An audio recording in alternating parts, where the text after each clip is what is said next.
Sa sandaling iyon, sinabi ni Ronan na tama nga si Instructor Nabi Rose, nakakagamit na siya ng kanyang sword ki. Pero idinagdag din niya, pero kulang pa rin ito kumpara sa napakalakas mong sword ki. Sa narinig niyang ito, napangiti si Nabi Rose at sinabing, si Jar Odin, yung inutil na yon, sa wakas, may silbi pa rin pala. Kasunod nito, tumayo siya at sinabi kay Ronan, sige, simulan na natin agad ang klase. Kasunod nito ay lumipat ang eksena sa training ground kung saan ipinaliwanag ni Nabi Rose. Ang paraan para malaman ang progreso mo ay simple lang. Ipakita mo lang sa akin ang sword ki mo. Pagkarinig nito ay pinagmasdan ni Ronan ang mga target na kailangan niyang tamaan. Habang ginagawa niya ito, muling nagsalita si Nabi Rose. Ang dapat mong bigyang pansin ay hindi isang atake gamit lang ang pisikal na lakas.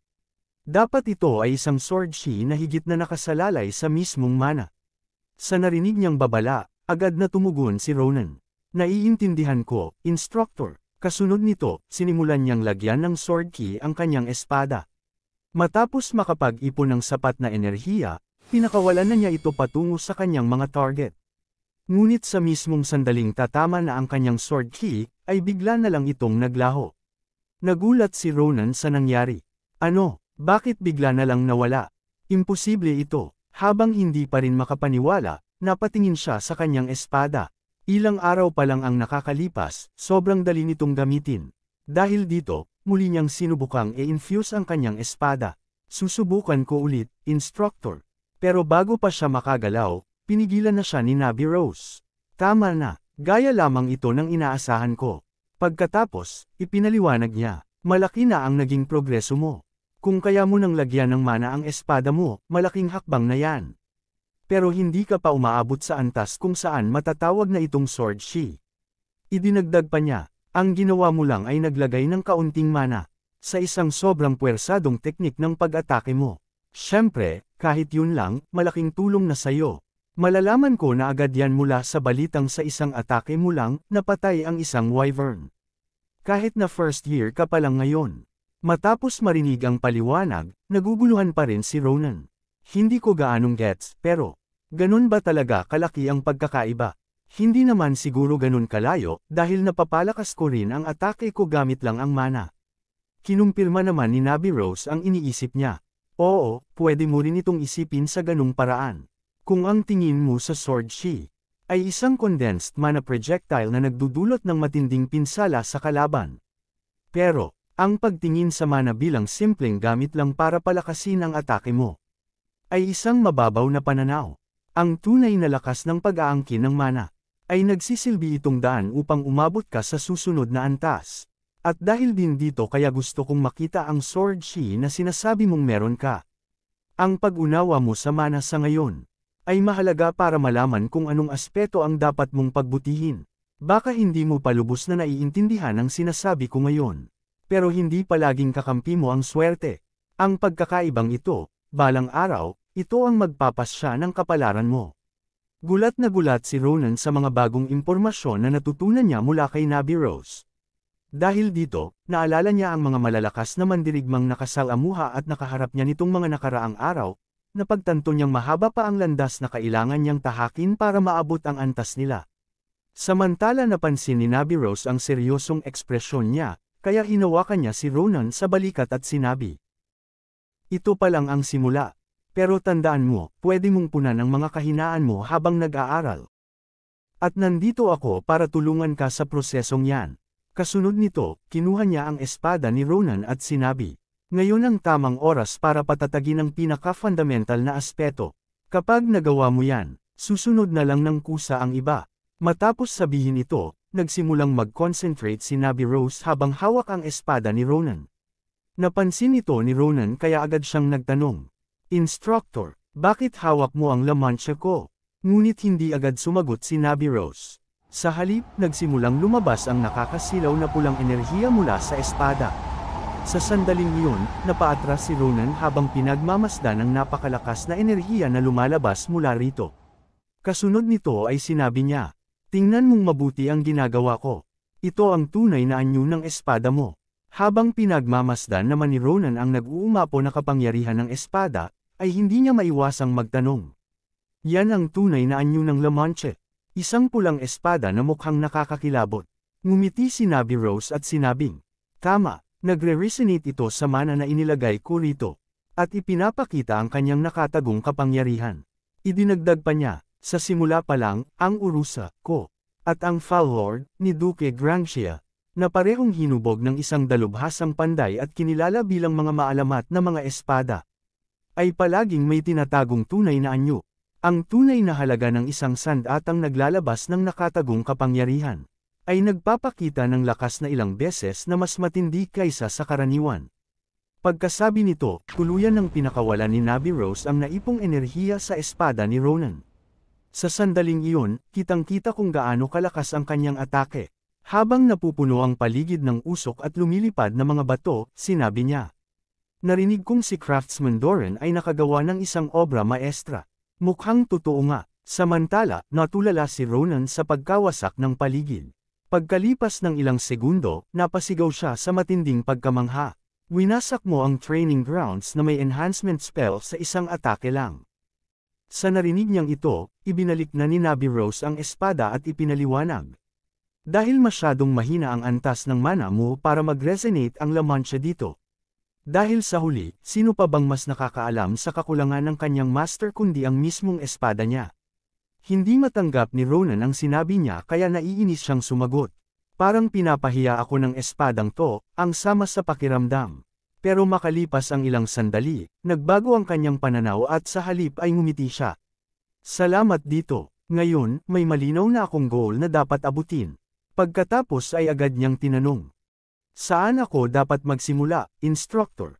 Gusto ko talagang ipakita sa bastos na espadang to.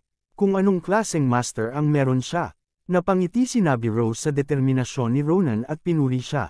Magandang pag-iisip yan. Simulan natin sa pagsasanay sa pagpapanatili ng mana, ang pinakamalaking kahinaan mo ngayon. Sa narinig niyang ito, buong sigasig na sumigaw si Ronan ng pagsang-ayon sa training. Sa unang araw ng training, tumagal siya ng 48 segundo sa pagpapanatili ng mana. Huwag kang magpapadala sa distractions hanggang matapos. Paalala ni Nabi Rose kay Ronan. Sa ikatlong araw ng training, 1 minuto at 32 segundo. Sa ikalimang araw ng training, 2 minuto at 12 segundo. Hanggang sa nagpatuloy pa ang mga araw, 2 minuto at 50 segundo. 3 minuto at 41 segundo. 5 minuto at 12 segundo. At sa ika-14 na araw ng training, 13 minuto. Matagal ko nang nalampasan ang goal ko. Ang ibang tao, inaabot ng ilang taon para makarating sa antas na to. Habang iniisip pa niya ito, ay narinig niyang biglang nag-utos si Nabi Rose. Ipakita mo sa akin, ang sword chi mo habang nasa ganyang estado ka pa rin. Hindi ko na kailangan pang sabihin kung ano ang dapat mong tandaan, di ba? Sa narinig niyang ito, agad na naglabas ng aura si Ronan. Pagkatapos, inilagay niya ang kanyang sword key sa espada at mabilis na iwinasiwas ito patungo sa mga target. Pero sa halip na marahas na tumama ang atake niya, walang nangyari. Kalmado pa rin ang paligid. At habang dahan-dahan niyang ibinabalik ang espada sa lagayan nito, ay naputol na ang ulo ng isa sa mga nasa dulo ng mga target, kasunod nito ay sabay-sabay na ring naputol ang iba pa. Sa pagkakita nito ay ngumiti si Ronan, at tinanong si Nabi Rose. Instructor, kumusta ang performance ko?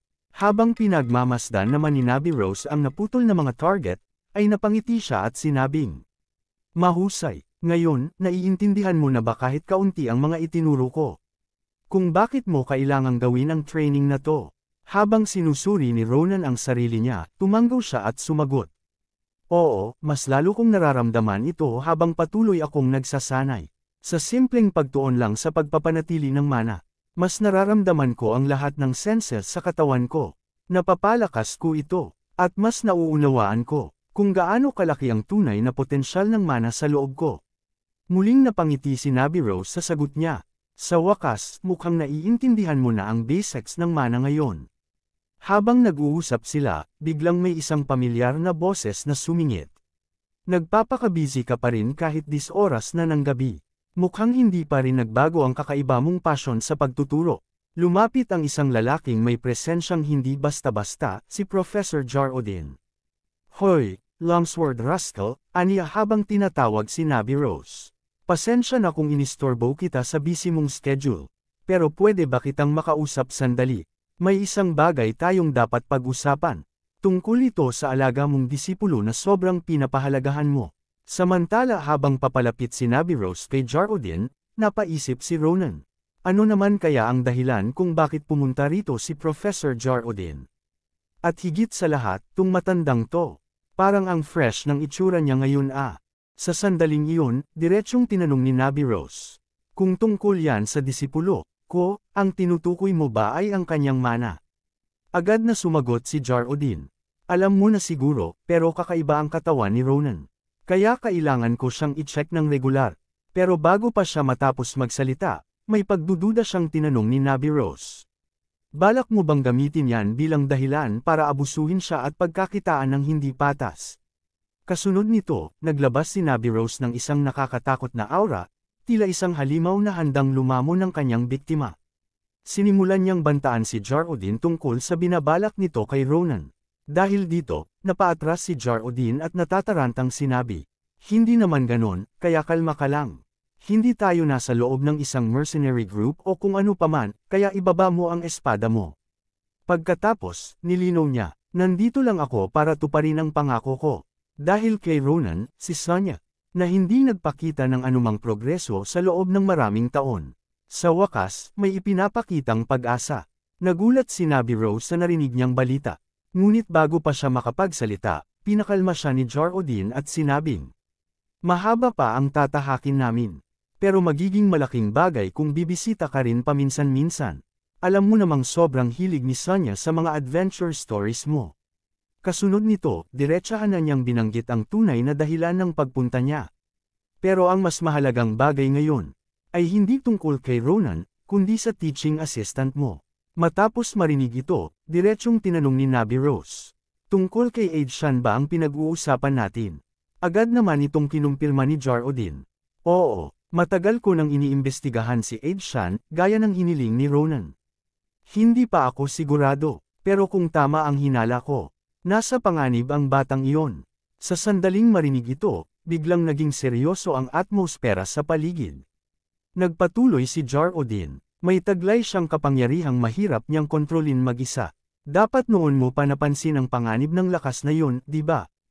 At yan ang dahilan kung bakit mo siya inilagay sa ilalim ng pangangalaga mo para mabantayan mo rin siya.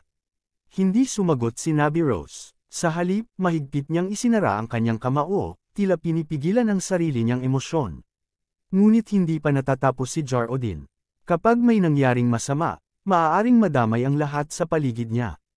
Bago pa niya matapos ang kanyang sasabihin, biglang sumingit si Nabi Rose. Tama na yan, Jar-Odin. Ang teaching assistant ko ay hindi kasing hina ng iniisip mo. Kaya huwag kang basta-basta nag-aakusa tungkol sa kung ano ang maaaring mangyari sa kanya. Natigilan si Jar-Odin sa matigas na sagot ni Nabi Rose. Wala siyang nagawa kundi sumang-ayon. Kung yan ang sinasabi mo, sige, ibibigay ko na lang sa batang iyon ang desisyon. Habang tahimik na pinapakinggan ni Ronan ang kanilang pag-uusap, nagmasid lang siya. Ilang sandali ang lumipas bago niya awkward na sinabi, parang galit na galit si Instructor Ngayon ko lang naisip, kanina pa kayo nag-uusap tungkol sa mercenary group. Pareho ba kayong naging mercenary dati? Napakamot sa ulo si Jar-Odin bago sumagot. Oo, ilang taon na ang nakalipas. Sa Southern Region, pareho kaming sikat noon sa larangan namin. Sa totoo lang, hindi maganda ang unang pagkikita namin. Unang beses kong nakilala si Navi Rose noon. Sa ilalim ng isang misyon kung saan kami ay inutos na patayin ang isa't isa. Hanggang ngayon, malinaw pa rin sa isip ko ang nangyari noon. Si Navi Rose noong panahong iyon. Siya mismo ang sagisag ng kamatayan. Ang takot na naramdaman ko noon. Hindi kayang ipaliwanag ng kahit anong salita. Kasunod nito, napailing siya at sinabing, mas masasabi kong mas tao na siya. Ngayon kumpara noon. Nagulat si Ronan sa sinabi niyang ito, kaya agad siyang nagtanong. Ibig mong sabihin, mabait na ang instructor ngayon. Sa halip na sagutin ito, tinapos ni Jar-Odin ang kanyang kwento. Sa huli, brutal akong natalo sa laban naming dalawa. Halos mamatay na ako noon. Kung hindi lang ako iniligtas ni Sonya, isang residente sa lugar na yon. Malamang, patay na ako ngayon. Si Sonya ang nag-alaga sa akin, araw-araw, hindi niya ako iniwan kahit isa na lang akong bangkay na naglalakad. At habang lumilipas ang panahon, naging mag-asawa kami. Pagkatapos noon, kung ang laban namin ni Navi Rose ay matatawag na kapalaran, siguro nga ganun na nga. Sa huli, napunta ako sa isang relasyon na tila pagiging magkasama sa digmaan kasama si Navi Rose. Siyempre, ang tanging dahilan kung bakit napanatili ko ang relasyon naming dalawa ay dahil sa busilak at inosenteng puso ni Sonya. At, kasalanan ko kung bakit nagsimulang kamuhian ako ni Navi Rose. Dahil galit siya sa incompetence ko, dahil hindi ko nagawang protektahan si Sonya. At dahil sa katangahan ko, na hindi ko siya magawang pakawalan. Pero kahit ganun, si Navi Rose, hindi niya ako itinuro o ipinagkanulo kahit kailan. Dahil din sa kanyang konsiderasyon, nagkaroon ako ng pagkakataong ipagpatuloy ang pagpapagamot kay Sonya hanggang ngayon. Kaya naniniwala akong kung sakaling gumaling si Sonya, sa huli, maaaring buksan din ni Navi Rose ang puso niya. Mukha man siyang matigas sa panlabas, pero isa siyang babaeng may malalim na pagpapahalaga sa mga mahal niya. Kinabukasan, sa Magic Department at Main Hall ng Hall of Truth. Sa loob ng Black Magic Laboratory, pumasok ang grupo ni Ronan kasama si Aid-shan. Habang iniikot ni Ronan ang paningin sa paligid, napakunot ang noo niya at nagkomento. Hindi ko akalaing may mas nakakatakot pang lugar kaysa sa laboratorio ng professor. Pagkasabi nito, agad niyang tinanong ang professor. Sigurado ka bang pwede kaming nandito? Mabilis namang sumagot ang propesor. Tiisin mo na lang, kahit gaano pa ito kadilim. Kailangan kong kunihin ang high-end equipment na tanging dito lang pwedeng gamitin. Ang large-scale mana extractor. Ang ultimate magical tool na kayang ilabas ang tunay na essence ng buhay mula sa isang nilalang. Pagkatapos, tumingin siya kay Aid-shan at sinabing, Aid-shan, isa itong gamit na kahit sino manghirap sa pag-unawa sa sariling mana, tulad mo, ay handang gastusin ang buong kayamanan nila para lang magamit ito. Nagulat si Aid-shan sa narinig niya, hindi lang sa halaga ng gamit kundi pati na rin sa kung anong klaseng kapangyarihan ang maaaring makuha mula rito. Pero bago pa siya makapagtanong, inutusan na siya ni Jar-Odin na tumayo sa gitna ng aparato. Matapos niyang gawin ito, sinabi ni Jar-Odin, dumating na ang oras mo, upang harapin ang lihim ng iyong nakatagong kapangyarihan. Inihanda mo na ang isipan mo habang papunta rito, tama. Agad namang tumugon si Aid-shan. Oo, mabuti. Kung ganun, simulan na natin kaagad. Sa pagkasabi nito, inactivate na ni Jar-Odin ang aparato. Sa isang iglap, isang itim na aura ang lumabas mula sa katawan ni Aid-shan. Pagkakita niya rito, natatarante siyang nagtanong. Teacher, ano to? May kung anong itim na bagay na lumalabas sa katawan ko. Ngunit nanatiling tahimik si Jar-Odin. Habang patuloy na lumalabas ang itim na aura, unti-unting kumalat ito sa paligid. Kasabay nito, ang mga halimaw sa loob ng experimental capsules ay tila nagsisimulang magising. Pagkakita ni Ronan sa nangyayari, napaisip siya. Kahit hindi pa niya ginagamit ang kanyang kapangyarihan, nakaka-impluwensya na siya ng ganito kalakas. Gaya ng inaasahan ko, ibang klase siya. Siya ang babaeng nag-utos sa general sa nakaraan. Kung buhay, kinilala bilang Iron Lady. Ang naghari sa digmaan. Ang pinakamalakas na puwersa sa kasaysayan ng imperyo. At ang pinakamasamang kapangyarihan. Ngunit sa kabila nito, naguguluhan pa rin si Aid-shan kaya agad niyang tinanong si Jar-Odin. Ano to? Bakit ganito ang kulay ng mana ko? Sa halip na sagutin ang tanong niya, malalim na tumingin si Jar-Odin sa kanya at sinabing, ang kakaibang aurang yan, wala nang ibang paliwanag, shadow mana. Sa narinig niyang ito, nagulat si Aid-shan at agad na sumagot. Narinig ko na yan kay Ronan dati, pero ano ba talaga yan? Ni minsan, hindi pa ako nakarinig ng ganyang klaseng mana. Diretsyong sinagot siya ni Jar-Odin. Siyempre, anumang may kinalaman sa shadow mana ay itinuturing na isang mahigpit na sekreto. Kakaunti lang ang nakakaalam nito, kahit na dito sa akademya. Pagkatapos, tumingin siya kay Ronan at sinabing, kaya nga nagtaka rin ako kung bakit alam ng batang to ang tungkol dyan. Napakamot naman sa ulo si Ronan at awkward na tumawa. Hehe, huwag mo na lang isipin kung paano ko nalaman. Dahil sa pag-iwas ni Ronan sa usapan, muling ibinalik ni Jar-Odin ang atensyon niya kay Aid-shan. Kahit hindi pa yan itinuturing na mahigpit na sikreto, wala pa ring masyadong impormasyon tungkol dito. Karaniwan, ang shadow mana ay may tinatawag na dormant period. Pwedeng ilang taon, hanggang sa ilang daang taon itong nananatili sa katawan.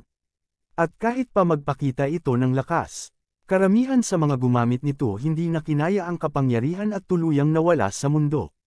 Nagulat si Age Shan sa narinig niyang revelasyon. Ngunit hindi ito pinansin ni Jar-Odin at nagpatuloy siya sa pagpapaliwanag. Marahil nararamdaman mo na ang kakaibang enerhiya na lumalabas sa katawan mo. Ibang-iba ito, sa mana na ginagamit natin. Kahit ang mga taong hindi marunong gumamit ng mana. Kaya nitong bigyan ng kapangyarihan na katumbas ng isang Sword Master. Kaya nitong gawing posible ang imposible. Isa itong kapangyarihang lampas sa logika at rason.